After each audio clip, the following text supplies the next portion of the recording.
Ambedkar colony ఉన్న వాళ్ళకు మంచి ఒక ఆపర్చునిటీ తీసుకొని వచ్చాను. హాయ్ నమస్తే, this is Srikanth Yadav, wealth advisor.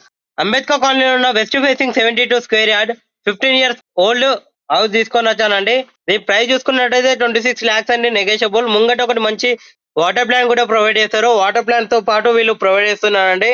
And వెనకాల చూసుకున్నట్లయితే 2 rooms ఇచ్చారు. అండ్ బోర్ ఫెసిలిటీస్ కూడా అవైలబుల్ ఉంది. దీని అడ్రస్ చూసుకున్నట్టయితే మనకు అంబేద్కర్ కాలనీ ఏదైతే స్టాచ్యూ ఉందో, స్టాచ్యూ నుంచి సీదా ముందుకు వెళ్తే మనకు అక్కడ నుంచి ఒక 300 meter డిస్టెన్స్ లోనే రైట్ సైడ్ లో మనకు ఈ హౌస్ అనేది మనకు కనిపిస్తుందండి. అండ్ ఫర్ మోర్ డీటెయిల్స్ కోసం పైన నంబర్ కి కాంటాక్ట్ చేయండి. ఇది ఎమర్జెన్సీ సేల్ అండి. ఎమర్జెన్సీ సేల్ లో ఉంది కాబట్టి నేను మీ ముందుకు తీసుకొని వచ్చాను. ఇలాంటి ప్రాపర్టీస్ అన్ని మీ ముందుకు రాంటే మన పేజ్ ని ఫాలో అండి. అండ్ మీ ప్రాపర్టీస్ సేల్ చేయాలనుకున్నా, బై చేయాలనుకున్నా, అండ్ ప్రమోషన్ లాంటివి ఏమైనా చేయాలనుకుంటున్నా మన పేజ్ ని ఫాలో అండి. నిజం అంబేద్కర్ కాలనీ ఉన్న వాళ్ళకైతే, చుట్టుపక్కల ఉన్న వాళ్ళకైతే ఇది మంచి ఆపర్చునిటీ అండి. చిన్న ఫ్యామిలీకి అయితే ఇది బాగా సెట్ అవుతుంది. అండ్ దీంతో పాటు బిజినెస్ కూడా చేసుకోవచ్చు అండి. వాటర్ ప్లాంట్ బిజినెస్, ఇలాంటి ప్రాపర్టీస్ వచ్చేదే రేర్ గా. Thanks for watching Nizamabad real estate.